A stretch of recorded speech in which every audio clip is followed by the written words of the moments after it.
The studio lights of The View are blazing as the audience erupts in applause when Matt Damon walks out in a navy suit, smiling politely while waving. Joy Behar stands to greet him with her trademark half-hug, but you can already feel the temperature in the room is off. Whoopi Goldberg introduces him as our friend, the Oscar winner, and apparently now a political firebrand, and the crowd laughs nervously. The co-hosts are seated, Joy on the left, Sunny Hostin next to her, Sarah Haynes smiling tightly, Alyssa Farah Griffin looking curious, and Anna Navarro already sipping her coffee like she knows what's coming. Matt sits down, crosses one leg over the other, and before anyone can even ask about his new movie, Joy leans forward with that famous smirk and says, "Matt, you've been very quiet about politics lately, but we all saw that fundraiser you did for the Democrats last month. Don't you think it's time Hollywood admits it's completely out of touch with regular Americans?" The audience lets out a collective ooh.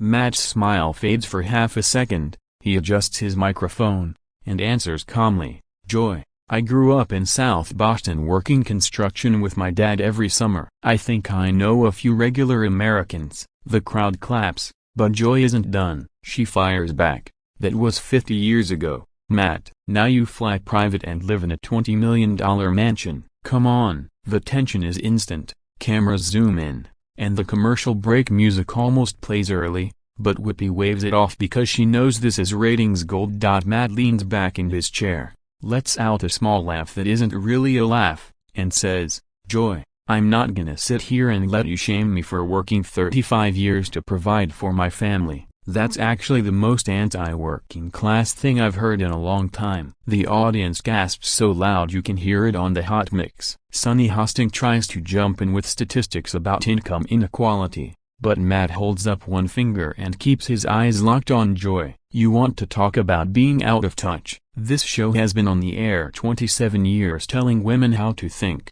how to vote. And now you're mad because some of us actually talk to both sides instead of reading talking points from a teleprompter." Sarah Haynes' mouth actually drops open. Joy's face turns the color of her red blazer. She snaps, "Oh please, you think because you played a genius in Good Will Hunting you're qualified to lecture us on politics?" Matt doesn't even blink. "No, Joy, I think because I can read a polling graph and talk to a truck driver in Ohio without condescending to him, I'm a little more qualified than someone who called half the country a deplorables and then wondered why they lost." The studio is dead silent except for a few nervous coughs. Alyssa Farah Griffin is trying so hard not to smile that her eyes are watering. Whoopi tries to save it. Okay, let's take a breath, people." But Joy is already leaning all the way forward, pointing her finger like she's scolding a child. "You come on our show, our house, and you attack us? You think you are better than us because you made a couple of boring movies?" Matt shakes his head slowly. "Joy,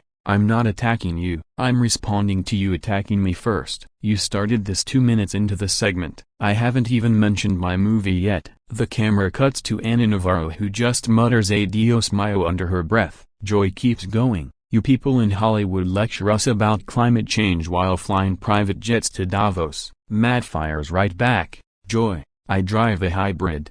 I put solar panels on every house I own, and I've been planting trees in the Amazon since before you even knew where the Amazon was. But go off." The audience is now split, half are cheering, half are booing, and the producers are frantically waving at the control room because they've never seen the applause sign ignored this hard. Joy tries one more time. "You just hate strong women, that's what this is." Matt actually laughs out loud this time. "Joy, I was raised by a single mother who taught college with 4 kids. My wife is Argentinian and scares me more than you ever could. Try again." The tension is so thick you could spread it on toast. Sunny Hostin tries the legal angle. "Matt, as someone who went to Harvard, don't you think?" Matt cuts her off gently. "I didn't go to Harvard, Sunny. I went for 2 years and left to act because I couldn't afford it." Another working class story you guys love to ignore when it doesn't fit the narrative. The crowd erupts again. Joy is now practically vibrating. She says,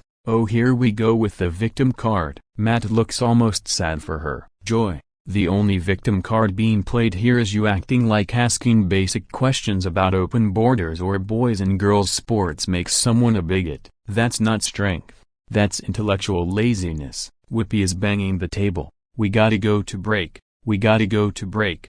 But the audience is screaming so loud the audio engineer is panicking. Joy tries one final jab. You're just mad because people are finally calling out privilege. Matt stands up slowly, unclips his mic, and says into it while staring straight at her. Joy, the most privileged thing in this room right now is thinking you can bully a guest and not get called out for it. Thanks for having me, ladies. Good luck with the rest of the season. He drops the mic pack on the chair and walks off set while the audience loses their minds. The cameras scramble to follow him as he disappears behind the curtain. Back at the table, Joy is speechless for the first time in 27 years. Whippy is laughing so hard she can't breathe. Sarah Haynes has her head in her hands, and Alyssa Farah Griffin just says, well, that was something. The control room throws it to commercial 30 seconds early because nobody knows what else to do. Social media explodes immediately. Clips are already being uploaded with titles like Matt Damon destroys Joy Behar live and The View audience stunned into silence. Within an hour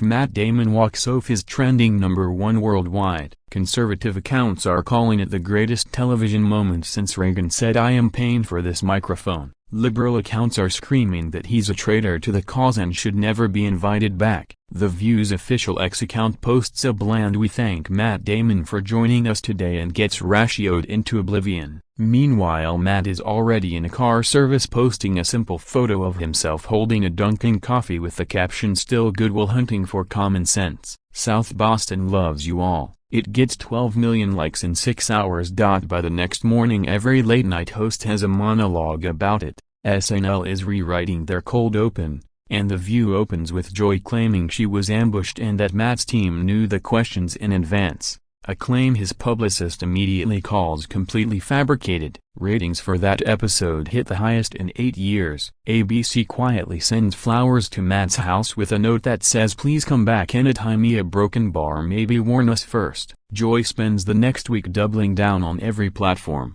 but every time she says his name the clip gets played again and the comments fill with laughing emojis. Matt never responds directly again. He just goes on a podcast 2 weeks later and says, "Look, I like Joy.